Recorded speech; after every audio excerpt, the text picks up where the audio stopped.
by Dr. SaKong Il. I'm really honored to introduce Dr. SaKong Il. He's currently, chairman emeritus of the Institute for Global Economics, which is a nonprofit research institute founded in 1993. He served as Minister of Finance, Senior Secretary to the President for Economic Affairs, Ambassador for International Advisor to the President, and he was educated from the Seoul National University. He received his MBA and a PhD from UCLA. He also taught economics at the New York University. So please welcome him. Well, thank you very much, Mr. Kang, for the kind words of introduction. Good morning, everyone in Seoul, zooming in this webinar, and good evening, and Doug and others in the States. It is indeed my great privilege to participate in this special session with Professor Krueger and many others. I'm very sure not many would disagree to say international trade facilitated by the open multilateral trade regime was the most important factor for the unprecedented post-World War II global growth and prosperity. Needless to say, it is also true for Korea's past phenomenal economic success. Even then, however, it is not easy, especially for ordinary citizens, to fully understand how international trade and policies benefit them and their national economies. Professor Krueger wrote a new book just published by the Oxford University Press titled International Trade, What Everyone Needs to Know. This beautifully designed book. I'm very sure that this book will help remedy this. You will find out soon why I say this. Of course, this book will be highly useful for all students of economics, trade policymakers, and negotiators, as well as international economic guidebook. Professor Krueger does not need a long introduction to our audience. She is currently Senior Research Professor of International Economics at Johns Hopkins University as Professor Emeritus of Economics at Stanford University. As you know, she served as Chief Economist for the World Bank and IMF's first Managing Director. Professor Krueger is one of the most highly admired economists of our time by her fellow economists throughout the world, of course, myself included, for her scholastic works and intellectual leadership and dedication for the promotion of the open multilateral trade regime and trade liberalization, especially for developing countries, of course, Korea. By the way, I had the privilege of meeting Anne in the early 1970s when she visited Korea for consultations with the Korean government together with the KDI. Since then, I'm very fortunate to say that we've been very close personal friends. Well, with this, I don't think, since our time is limited, to waste any more time.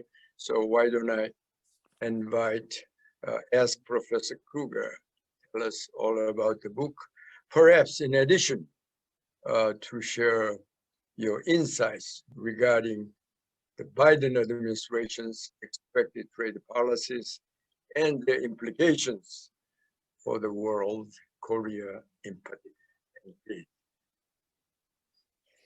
Well, thank you very much. Of course, it's a great pleasure to see you. I wish I were there and could say it's a really pleasure to be with you, but unfortunately we must do this virtually, which is better than not doing it at all. But thank you for the invitation and thank you for those kind words.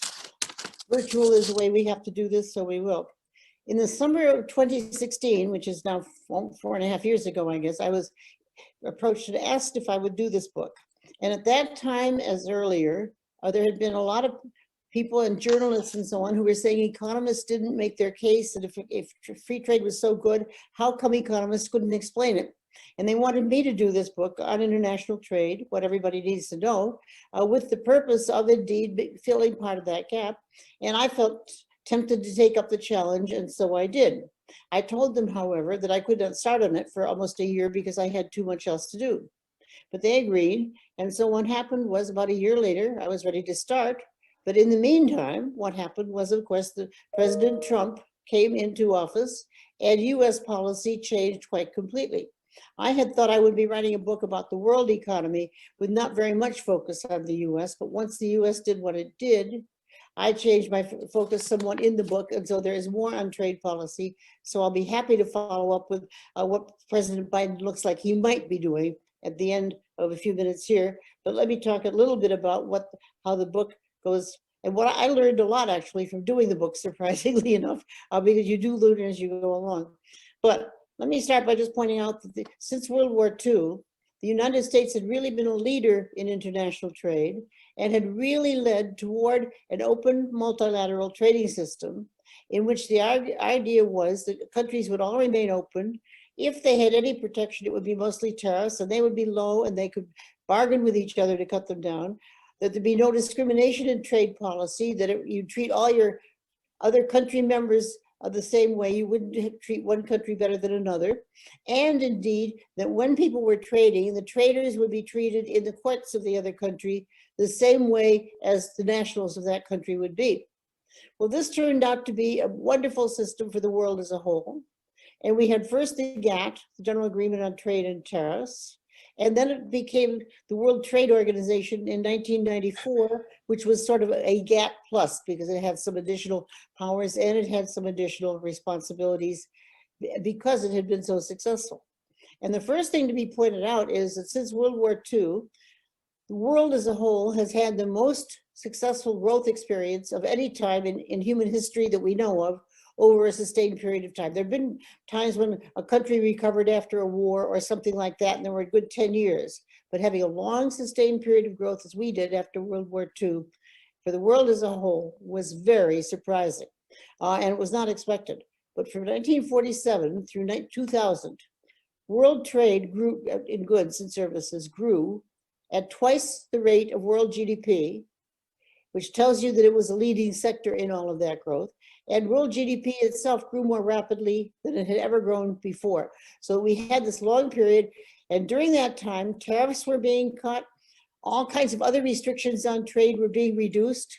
The GATT basically worked for the point where there was supposed to be no quantitative restrictions, there could be just tariffs, and tariffs were negotiated through the GATT, and countries committed to bind their tariffs and keep them below the bound levels. And to give you an idea of how much that difference that made, in 1947, it is estimated that the average tariff of the industrial countries on manufactured goods was on about 45, 46, 47%, right about that number. By the year 2000, when the Uruguay round was being completed, the average tariff on those goods was 3 to 4%. Really changed the whole nature of things. If somebody told you today that they were going to put a 40% tax on what you were consuming, you'd scream. And yet that's what there was on all imports at that time on average after the Second World War. But we had this glorious period of globalization. Now the first few years were years when the advanced economies were booming because they were recovering from the war, and then they kept on booming because they were improving their trading situation and expanding trade. But most of the developing countries were not. And actually, Korea, as you know, was a leader among developing countries in abandoning the old restrictive trading systems where you tried to produce everything yourselves and had high tariffs on imports.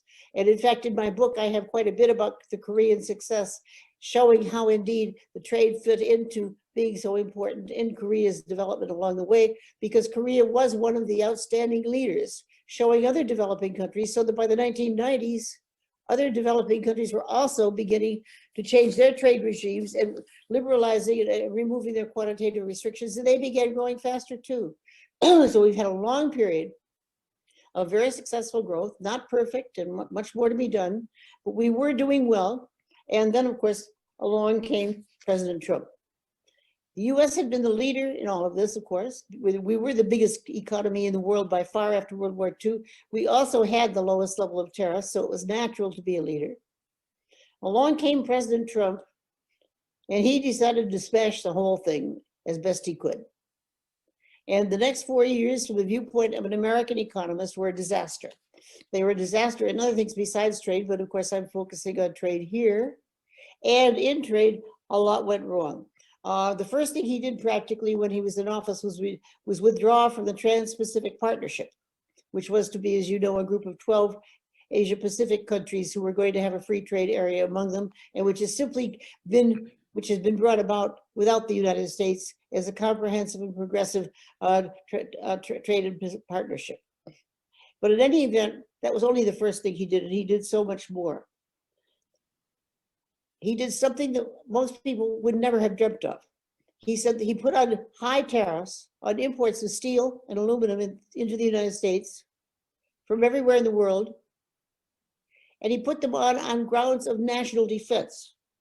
Because even in the liberalizing trade world, everybody recognized that some countries would have reasons for defense purposes, that they did not want other countries to have that material. And so it was agreed that every country could protect industries that were defense industries. So he said iron and steel were defense industries, and aluminum, which nobody had ever thought of, and which on most grounds just do not seem to be true. At the time he did it, 80% of US consumption of steel was produced in the US. 20% amount of consumption of steel was imported. Some of it, of course, from Korea was a major exporter to the US. Only 2% came from China. Mexico was important. Canada was even more important. And so for national defense reasons, we're going to put tariffs on steel and aluminum from countries that are our friends and have the same objectives as we do. This made no sense. And as you know better than I, in the case of Korea, with the Korean US Free Trade Agreement, quotas were negotiated to replace the tariffs, so Korea did not pay them. But Korea was bound by that agreement to keep imports of different kinds of steel under 70% of the average of what they'd been over the preceding 3 years.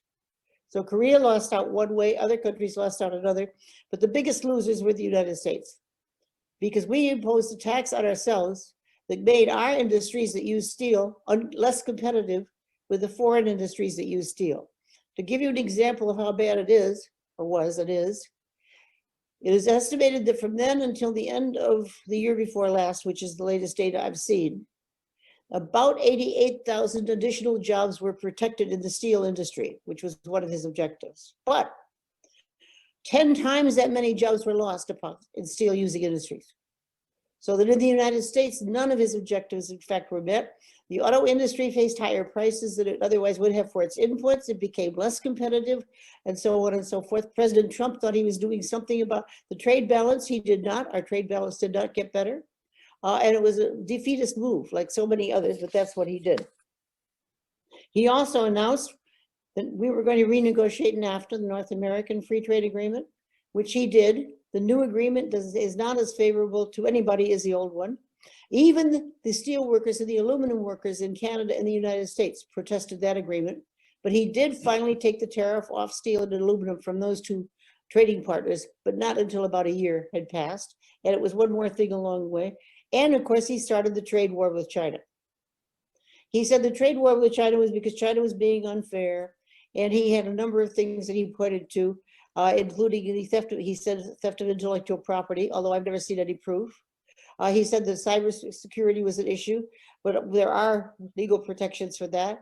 He said that joint ventures were forced to turn over some of their proprietary information to the Chinese, which there would have been an easy way to stop. We could have just made it illegal for countries to enter into joint ventures with Chinese firms if they were subject to that law.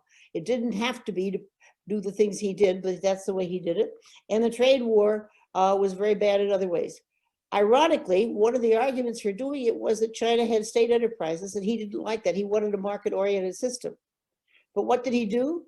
He negotiated, or they negotiated, the US administration, an agreement with China under which China had to undertake physical commitments to export different commodities to the United States and import from the United States.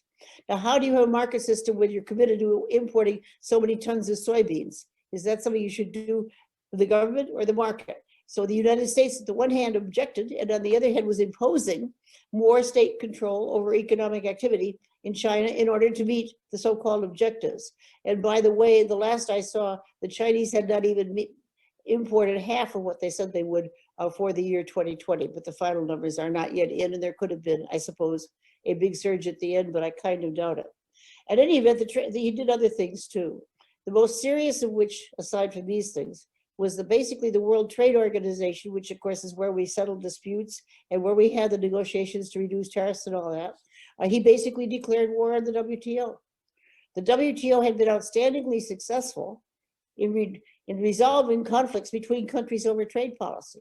You know about some of them. The US and Europe have gone on, had huge battles about Boeing versus Airbus. There have been all kinds of disagreements between the US and Europe over modified GMO, the genetically modified organisms and so on. And there have been a number of others, and the dispute settlement in the WTO was critical. What President Trump did was to refuse to allow any new appointments of judges. All judges had 5-year terms, and by December of last year, there were no more judges because the US would not approve any of them, the result of which is the dispute settlement mechanism within the WTO is paralyzed, although many countries have taken some agreements with each other so that they've found some ways of getting around this business, but we need to get back to it. Meanwhile, what was wrong with that and so many other things that Trump did is that all of the things he did was unilateral. He said, we, the United States will do this. We, the United States, will do that. Even if there were things that China, for example, was doing wrong, it would have been much better to have the countries in the World Trade Organization meet to agree among themselves with China and with others what would be a fair way to do things instead of having the US do it. And it would have been far better for the World Trade Organization, which of course at the moment is not as functional as it would. And as you well know, right now it doesn't even have a Secretary General because of the US the US opposed the choice of the others. And of course, basically that has not as yet been resolved. I don't think it's come to the top of the Biden administration's agenda yet, or if it has, I don't know. But anyway, he also attacked developing countries. It wasn't simply advanced and emerging markets. He got upset with India for having generalized system of preferences and attacked the Indians for that. And as Trump was leaving office, he went after Kenya as a country that was really discriminating against the US in trade. Now, much as I have a lot of respect for Kenyans, I have difficulty thinking they're big enough and did enough to really hurt American industry. But that's the way it was going, and he was a terribly destructive character. Worse than that, he brought out some of the protectionist instincts in the American people, and I'll come back to that toward the end, but I'm going to hurt it. The main points in the book I now come to, and the first one and the most important is that everything that happened under Trump showed even more than I already understood it. I thought I understood it. How important it is that we have a multilateral system for organizing trade. We cannot go back to a world where every country has a bilateral trading agreement with every other country, and every country is setting different tariff rates for different goods in different countries and all that. It makes no sense. We're destroying a great deal of what the world is about right now. And the WTO is terribly important as the institution where countries can complain if they aren't getting fair treatment, and where they can raise their problems and so on. And the WTO is hobbling along and desperately needs the support. And one of the good pieces of news from all what's coming out of Washington now, and what has been true from the beginning of Biden's candidacy, is he is an internationalist. I will come back at the end to what I think he will do. Whatever he does, I'm pretty sure it will be much more multilateral, and it will not be this, I'll beat you over the head and I'm the big bully in the China shop, which was kind of the Trump administration reaction to it. In the book, I went through some of the other things that people argue as reasons to protect. There's a discussion of the infant industry argument, but I think by now, almost everybody who knows how it was tried knows that that didn't work too well. The big argument that is used by protectionists everywhere, to my surprise, is that putting on tariffs will create jobs. And of the arguments, it seems to be absolutely untrue. And where the truth seems to be almost always the opposite. That's it. Usually, when a tariff is put on something, first off, the total demand in the country where the tariff is imposed goes down simply because the price is higher. And that does it. Secondly, once that happens, the cost in the country, because the production is less, some part of the tariff just goes to a reduced consumption and not to raising employment domestically. Beyond that, if the good is used as an intermediate good, or indeed, if indeed there are imports of things that other countries can get more cheaply, then the thing that is going to happen is that there will be other industries using the good or affected by it, where employment goes down, and where indeed, as a result, things happen. An example is where the US imposed tariffs on washing machines under Trump at the beginning. One thing that happened was the demand for washing machines, quantity demanded fell. The second thing that happened was that indeed, we imported more washing machines were more competitive because they had access to the steel and the aluminum, which the US producers did not have, which offset almost all of the tariff. So that in effect, the washing machine tariff did nothing for employment. It did nothing for that. It helped almost nobody. Maybe some producers abroad got a little more market. Maybe some US firms did, but not very much. And certainly employment went down. And there, as I mentioned already, that happened in steel, that happened in aluminum, and it happened elsewhere. And certainly that's not the case. An interesting statistic, by the way, in steel is that it takes 1/10 as many workers today, only 10%, to produce a ton of steel as it did in 1980. If it would have taken the demand for steel to have risen 10 times in those 40 years, not to have a reduction in steel employment. It was innovation that did it, and not anything about trade, and yet trade got blamed, and on and it goes. But basically, whenever there are tariffs, it means that industries that use the good can't compete as effectively, and that has certainly happened to some US industries. There are all kinds of stories of people scrambling for things that they got from a Korean firm or a Chinese firm or somewhere else in the world that they now could not get, or they could get only at too much of a higher price or something. And a lot of things went to third countries. One of the things that happened was that after the trade war with China, surprisingly enough, Vietnam became a much bigger exporter to the United States. And the evidence is that a lot of those exports are really goods that were made in China and went through Vietnam. And as such, it didn't help US industry at all. It simply diverted trade from China through Vietnam and raised everybody's costs. And maybe the Vietnamese gained, but nobody else did. I'm hurrying. There's a big chapter in the book on anti-dumping and countervailing duties. I will not spend time on it here, but they are a very unfortunate aspect of US trade policy and do a great deal of damage. I already said the concerns with China are covered in the book. And in those concerns, I make the argument that we should have gone through the WTO. There should be negotiations over how to get better guarantees for intellectual property, e-commerce, and those kinds of things, and that the Trump approach was absolutely wrong.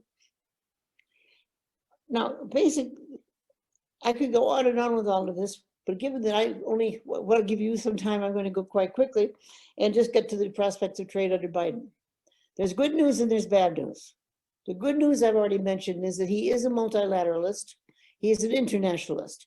He certainly will not go and do things in a heavy-handed, antagonistic way, confrontationally, one by one, with US trading partners. I think that's going to be gone, and I think we'll see, in that sense, a better approach.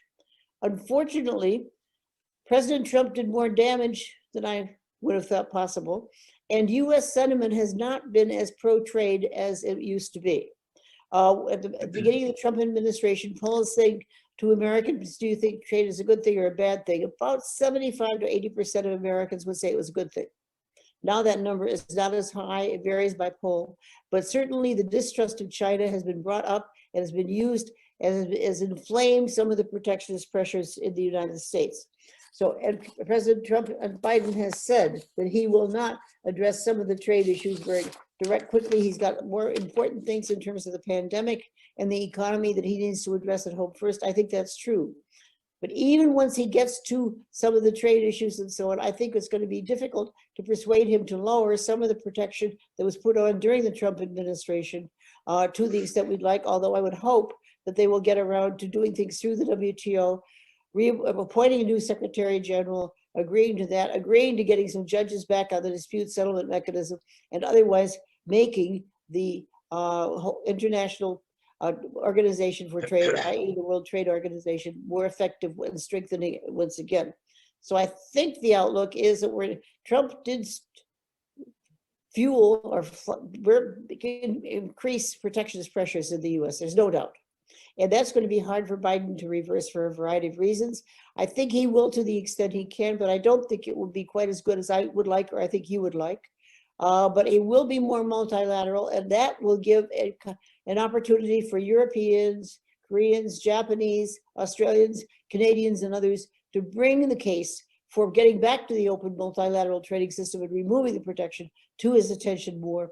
And so over the medium term, I would hope that he will back off and get away and remove even more of the damaging things that Trump did during his 4 years of presidency. And with that, I'll stop because I want to hear what you have to say. It is a very fast tour of too much material, but I don't know how else to do it. Thank you. Okay. Thank you, Anne, for very detailed explanation of what's been dealt with in your book and your insights on the expected Biden administration's trade policy. In fact, this morning I just watched CNN saying that Biden re-emphasized the slogan where he said, America is back, instead of Made America Great Again. With that slogan, I hope the administration will do more on the reversing this receding multilateralism. Well, you know, this book and Professor Krueger dealt with 22 areas with, I counted, 150 specific questions. She tried to provide answer in easy terms to understand, which was amazing. And 150 specific questions. And what she said there were mostly, all are in here. So you should all read this book as soon as possible.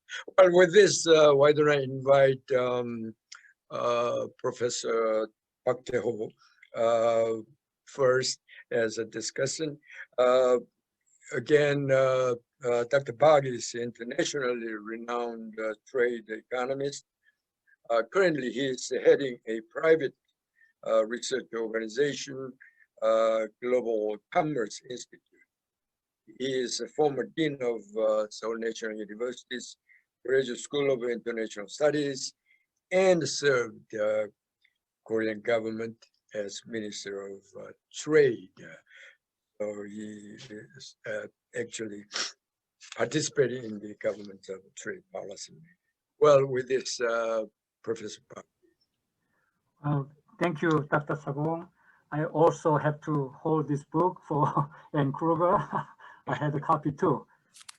Okay, I would like to begin by thanking the Curtis and Professor Kang for inviting me to this wonderful event. I'm very much honored to participate in the dialogue with Professor Anne Krueger on a new book, International Trade, What Everyone Needs to Know. I would also like to thank Professor Krueger for her very short time, but very excellent and insightful and comprehensive presentation on the book. First of all, as a trade expert by training and practice, I think Professor Krueger's new book is excellent and most timely in the sense that it covers not only basic trade theory, but also numerous useful trade-related issues, including the most recent subjects like US-China disputes, Brexit, the USMCA, CPTPP, the world reform, and so on, WTO reform, and so on. I taught international trade at the Graduate School of International Studies of Seoul National University for about 20 years. Among the trade-related courses I had offered, I liked the lecture on the political economy of trade policy the most, because this is the thing we have to understand. Unfortunately, I had retired from the university, so I don't teach these days. But if I were to teach again, I would definitely use Professor Krueger's new book as either the main textbook or one of the required readings material. There are 9 graduate schools of international studies in Seoul. I think Professor Krueger's new book will be very popular among students at the GSIS. Furthermore, as international trade issues are often among the top news these days, business people, journalists, government officials, and even the general public in Korea will have interest in reading Professor Krueger's book. In the interest of time, what I would like to do today is make brief remarks on the key messages of the new book and raise a few questions to Professor Krueger. I mean, the messages already Professor Krueger explained a lot. I would like to start with a couple of key messages of the book. The first important message I would like to share with you is that you already heard from Professor Krueger during her presentation. Protectionist measures are self-defeating. In other words, protectionist measures often end up giving damages to the domestic economy without fully achieving its intended goals. Furthermore, the book argues that there are always better policies than trade restricting policies to achieve the intended objectives. To deliver this message, as you just heard from Professor Krueger, she introduced the cases of US restrictions on imports of steel and aluminum. In 2017, President Trump announced that the US will impose additional tariffs of 25% and 10% on the imports of steel and aluminum, respectively. The US claims that these restrictions are to protect so-called national security based on the Section 232 of the US Trade Expansion Act of 1962. Probably the more direct objective at the time was to protect US industries and create more jobs. Professor Krueger noted in the book that imposing 25% tariff on steel imports gave damages to US firms using imported steel for their production of goods. You already hear from Professor Krueger, which may be either exported to the world market or sold to domestic consumers at higher prices than before. Simply, these firms have lost their competitiveness in the world market, and US consumers are hurt. The restriction on steel imports may have created more jobs in the steel industry, but caused even more unemployment in other industries. In the case of Korea, US did not impose tariffs on steels from imported from Korea, but instead, Korea agreed to reduce its steel exports to US by 30%. This is clearly a kind of voluntary export restraint, which is banned at the WTO. Again, the US firms cannot get enough amount of high quality steel from Korea and face difficulties in producing quality products. As Anne Krueger has pointed out, this is a good example of self-defeating trade restriction measures. Another important message from the book is the political aspect of trade restrictions. We all know that trade makes participating countries better off, even though it may hurt some industries and labor. In this argument, we assume that some sort of income redistribution policies are undertaken by the government. But in the real situation, we hear much louder protectionist voices than voices for free trade. This is because average individual citizens' feeling about the gains from trade is rather small, although the nation as a whole gets large benefits. Therefore, it is very difficult to persuade the general public to support free trade. On the other hand, even though damages to certain industries may not be large, but workers in that specific industry feel much stronger pain coming from imports. Because of these asymmetrical feelings about trade among people in the nation, politicians tend to pay more attention to the industries which are hurting from trade. Moreover, there has been a growing tendency of views that income inequality and massive unemployment in many countries are due to globalization and trade, although many researches show that these problems are largely due to rapid technology development and automation. Professor Krueger pointed out in the book that regardless of the current debates on the causes for these problems, it would be more important for the government to develop inclusive policies that really help people left behind in society make proper adjustment to the new economic environment. I totally agree with this view and hope to see various effective examples of inclusive policy programs. Well, there are many other important messages in the book, but due to the time constraint, I would like to ask a few questions to Professor Krueger. Before I make my first question, I would like to tell a very, very short story. In 2004, in October, during my sabbatical leave from the university, I was a visiting scholar at the World Bank and had a chance to read a speech given by Professor Krueger, the Deputy Managing Director of IMF at the time. I hope Professor Krueger remembered this.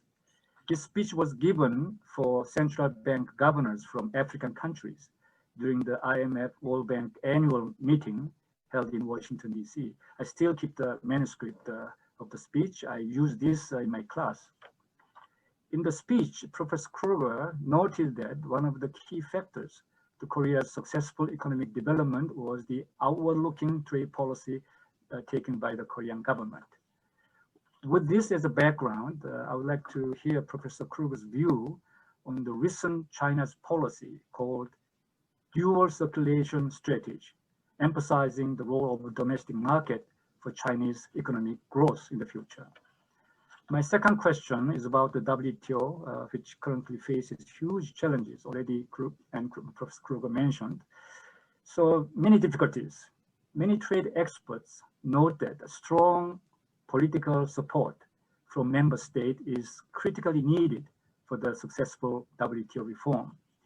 In this context, I would like to ask Professor Krueger, how do you think about an idea of holding a WTO summit meeting in the near future, not the ministerial conference? Lastly, I would like to hear your opinion on a dilemma some countries in East Asia, including Korea, are facing. Recently, we often hear that sooner or later, these countries will be asked to take a choice between the US and China. But it'll be extremely difficult for those countries to take sides.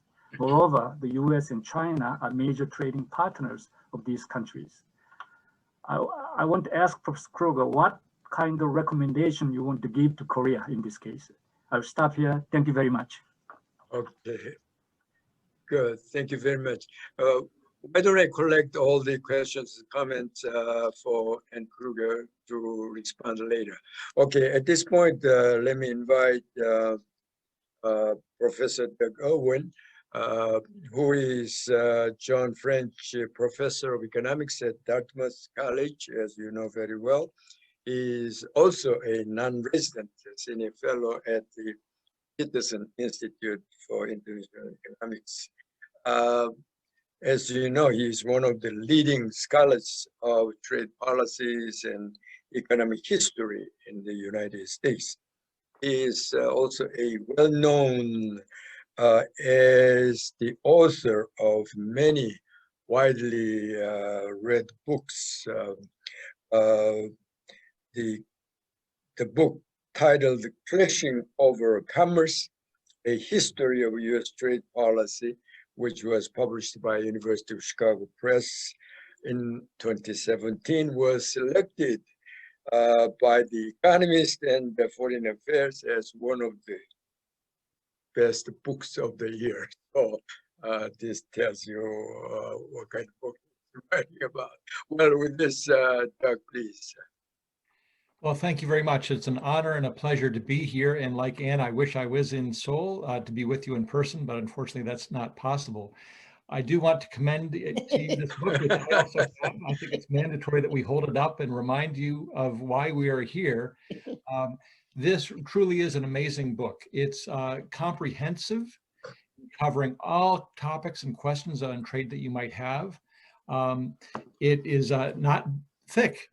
So it's very accessible. It's not technical. It's not a laborious read by any means. So talk about efficiency of insight per page or number of topics covered in a short volume. It is a very impressive achievement. It is very up to date and current and deals with all sorts of current issues. And I don't think it will be obsolete for many years to come. It also reflects, just because it's current, doesn't mean it doesn't have depth and wisdom in it. As many of you know, Professor Krueger has studied international trade around the world for many, many years, and she has specialized in just a few countries in particular, India, Korea, and Turkey. And the lessons from those countries and many more are infused throughout the book, and I think are words of wisdom that all students can learn from.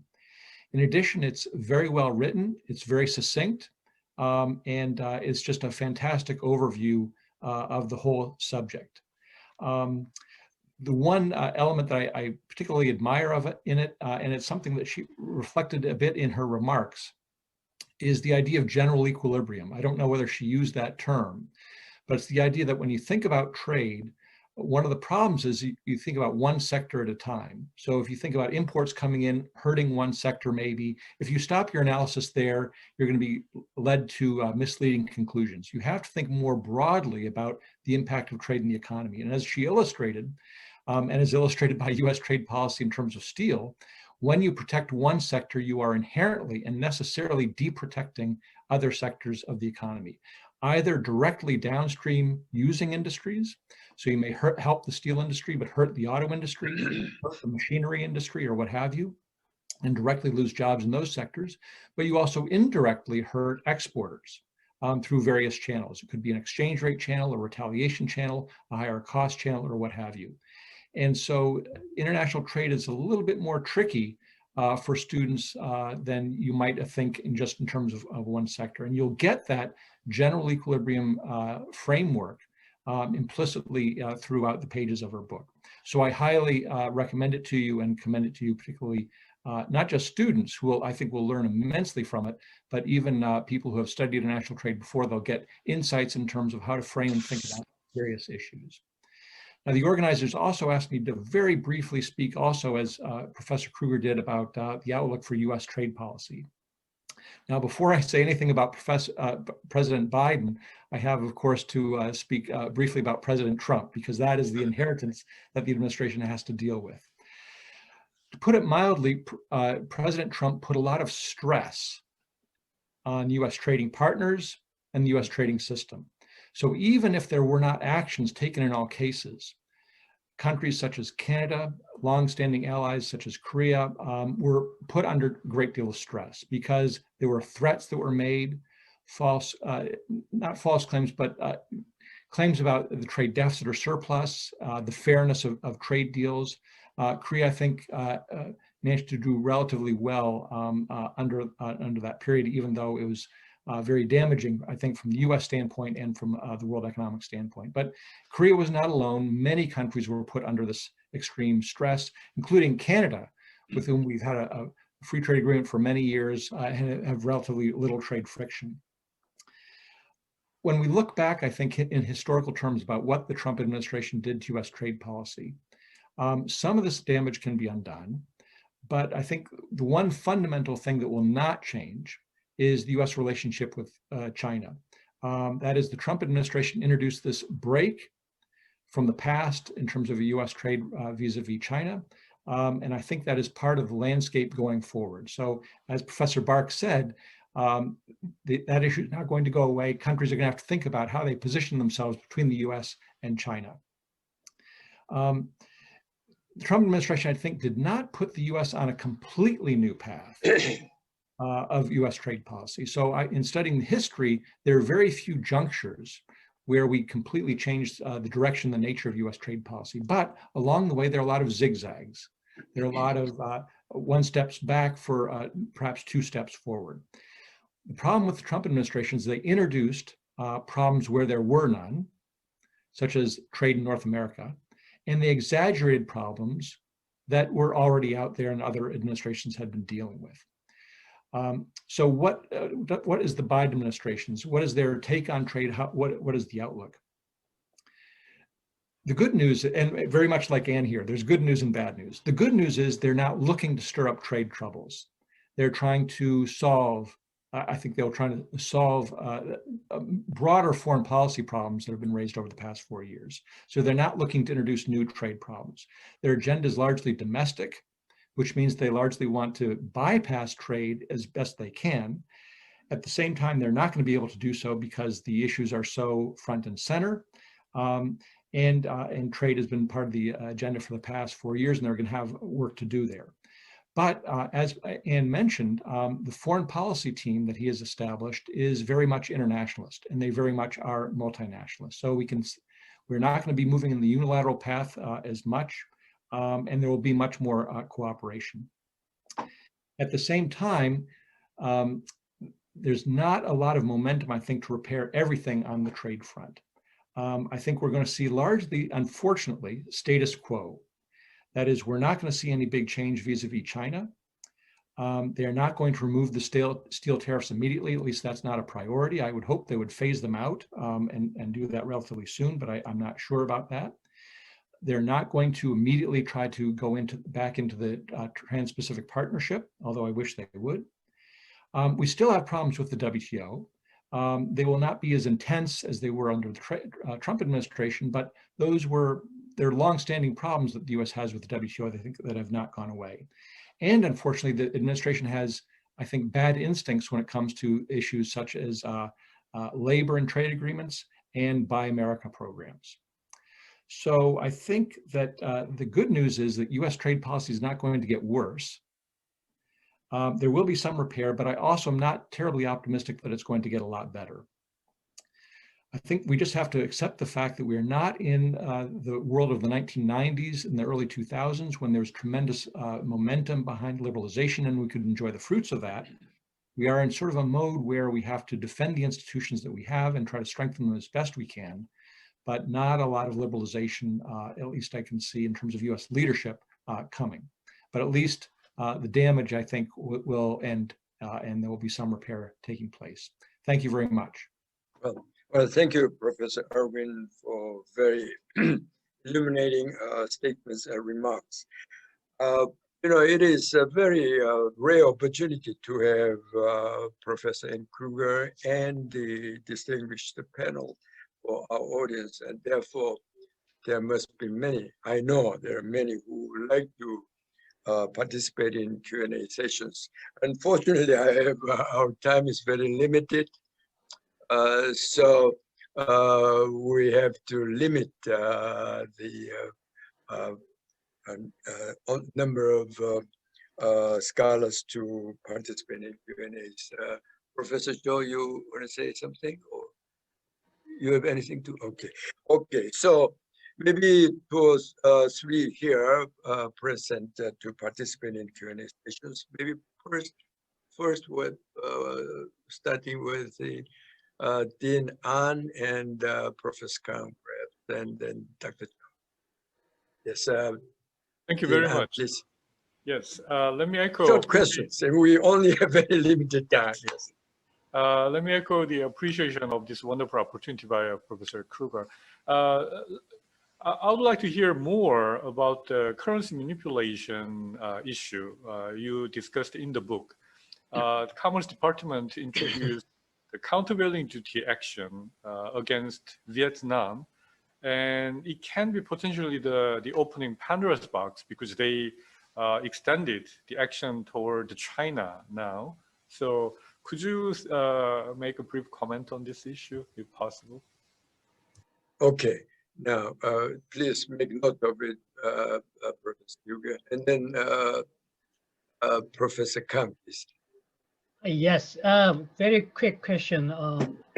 My question is how the pandemic situation of COVID-19 would affect the international trade, especially patterns over the global value chains.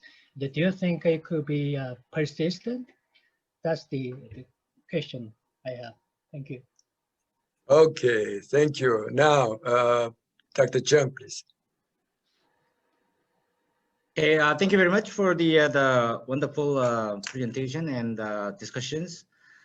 According to the Professor Irwin's comment, the U.S. trade policy will be, for the time being, status quo.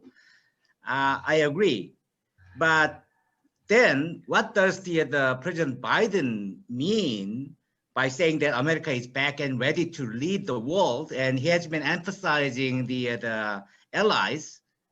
I don't know. I mean, now the UK is applying to the joint CPTPP, and the Xi Jinping of China showed the interest in the joining the pact. So if it's status quo, then what is it going to be the trade architecture in the Asia Pacific region, and what is going to be the U.S. new administration's policy options? Thank you. Okay, good. And you have 5 minutes also to answer all these questions. Ooh. I'll and my then I'll give it a chance to Professor Wei. I'll do my best. Actually, a couple of questions are related. Let me take that first. I think, well, Professor Bach raised the question of the choice between the U.S. and China, and what do countries caught in the middle do? And Professor Irwin's question, sort of a statement on China, the two of those go together, I think. And let me try and take a crack at it. The first thing it seems to me is that the U.S. is wrong in stating that we have an antagonistic or we have a cooperative relationship with China. It seems to me there are some issues on which there's going to be some degree of, let me use the term rivalry, but there are also issues on which there's a lot in common. And of course, there's already a lot of trade. And it seems to me that somehow an appropriate reaction, first off, as I tried to say earlier, is to take the trade issues that come up that are not only with the US, but with other countries, take them through the WTO. And that then gets to the question of should there be a WTO summit? I would hope that people are thinking in terms not necessarily of a summit, but of meetings of groups of like-minded countries, maybe all together, maybe some one group in one place, one group in another, trying to come up with ways to handle e-commerce, cybersecurity, some of these issues better, and come up with concrete proposals that could be incorporated into the WTO. I don't think it necessarily takes a summit, but we need something, I think, to get those new issues addressed. They might have been addressed in the Doha round had that succeeded. Excuse me, but when it did not, we have issues there. I think the issue what the US has to face is that we cannot take the world leadership, excuse me, as Professor Chung was saying, without thinking about how we deal with China. We can't say we're going to be totally antagonistic, and we can't say we're going to be totally friendly. China is going to grow. We can't stop it. We shouldn't want to stop it. We should want to channel that growth in ways that are constructive for the world economy and not that are so very separate. I could speak lots more, but I won't because of lack of time.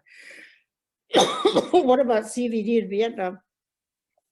It's worse than that because right now they're labeling Vietnam a currency manipulator, and under a rule put in by by President Trump, it is possible they can use that to impose tariffs on Vietnam.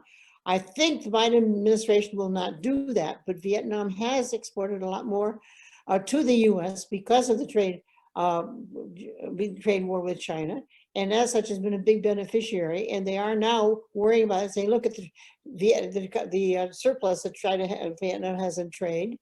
And that's, of course, because Vietnam has the wrong exchange rate, which, of course, isn't necessarily true at all. But I haven't looked at the Vietnamese exchange rate And the US legal definition of currency manipulation isn't exactly the one you or I would use if we were economists doing it anyway, so it makes it very difficult to judge what's going on there.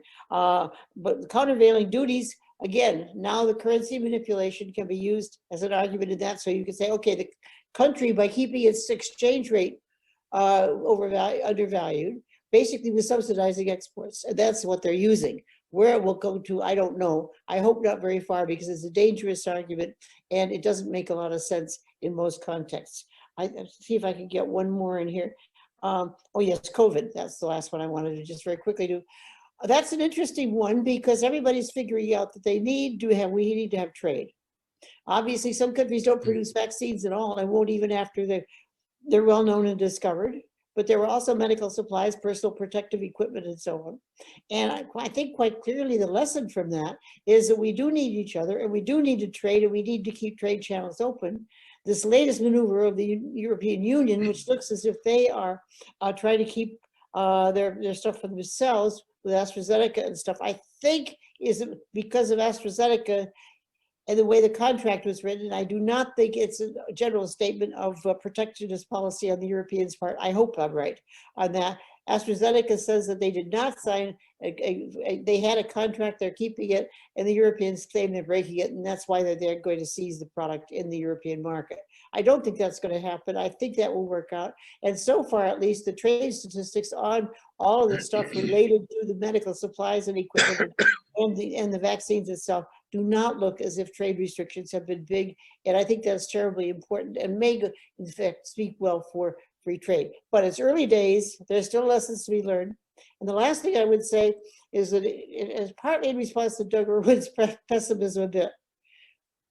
Very often, administrations start in one place and they evolve as they go. We do have, I think, a fairly strong treasury. And in that treasury, we have internationalists who are not going to agree with some of the policies that I think that President Biden will want to keep on. How much influence they have is yet to be seen, but they look like a very strong group. And I will be surprised if they don't carry the day, at least to push us somewhat away from the status quo and back to a little bit more open economy philosophy and action than we had before President Trump. I'll stop there. Okay. Owen, would you like to respond to some of the comments or questions briefly? In the interest of time, I won't, but I just will. Ann's point is very interesting about the internationalists versus, say, labor in the Biden administration. There are many people who are sort of pro-labor. The same thing happened in the first 2 years of the Trump administration. There were globalists, as the president called them, as well as the nationalists. And remember, it was the globalists who pulled from President Trump's desk the draft thing for him to sign, pulling out of the US-Korea Free Trade Agreement. And so that didn't happen because of the globalists. But as Ann was mentioning, it remains to be seen which faction will sort of get the upper hand. I think if we can put the pandemic behind us and the economy recovers and we have good job growth, then that will be the excuse to get rid of the steel tariffs and start moving in that direction. If we sort of limp along and are still fighting the pandemic, bets are off. Okay, Dr. Buck, Well, do you have it? Briefly, it seems to me in the future, we try to strengthen, reshape the WTO, but there will be some limitations.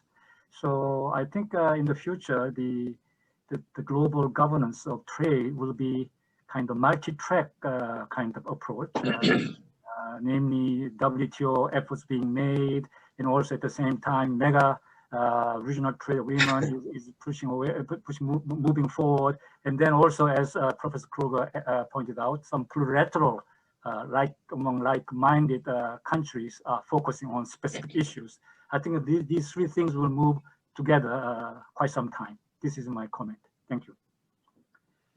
Okay, most important job for the moderator is timekeeping. And particularly this special session has a time limit, and since it's a big series of meetings, so we have to end on time. Now, in ending, one thing I would like to say is, of course, I have a few questions and comments to make, but regarding this book again. You know, I heard, excuse me, one of commentator said this book is written, I quote, deceptively simple terms. What it means is it's written in, again, that commentator's word, in plain English, very readable book. And so everyone really, what everyone needs to know can be found in this book. And I just end by reading again the Professor Arnold Haberger's comment on this book, Arnold Haberger of University of Chicago and the UCLA. He said, Professor Krueger has here distills a lifetime of research and the real world experience into a fascinating guidebook covering what every concerned citizen should know about trade history and policy. I hope all politicians should be included in this the concerned citizen, and emphasized in her preface of this book the importance of public opinion with regard to international policy making, because policies has to go through the political processes, and opinion is very important. So you should read this book, and without knowing the concept of general equilibrium, should know, should see the international trade from industry. Well, with this, we have to end this fascinating session with Professor Krueger, and I'm sure all the scholars here zooming in this webinar with very much presentation and excellent analysis and comments and observations. But we have to end here. Thank you very much, and goodbye, and see you soon, hopefully. Thank you very much. Enjoyed it. Thank you again. I should say that those who made special efforts to have this webinar, I mean, officials of the CATIS, yes, Professor Joe, special minister. Thank you very much.